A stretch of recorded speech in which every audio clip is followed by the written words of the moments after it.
দেখতে পাচ্ছেন আপনার পিজন ভ্যানে চলছেন। আমরা তারিখ আমাদেরকে যেটি জানিয়েছেন হচ্ছে চুরি করার জন্য এবং সংযুক্ত বনাঞ্চলে প্রবেশের দায়ে 11 জনকে গ্রেফতার করা হয়েছে এবং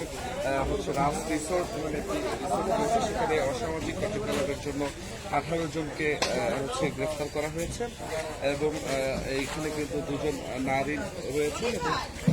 আরো বিভিন্ন অপরাধে মাদক কারবারি রয়েছে।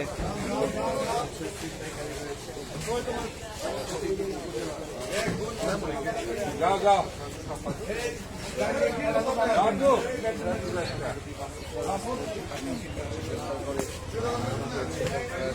হচ্ছে বৈষম্য বিরোধী আন্দোলনের সময় যে হত্যা মামলা হয়েছে সেই হত্যা মামলার 3টি মামলা নিয়ে আসা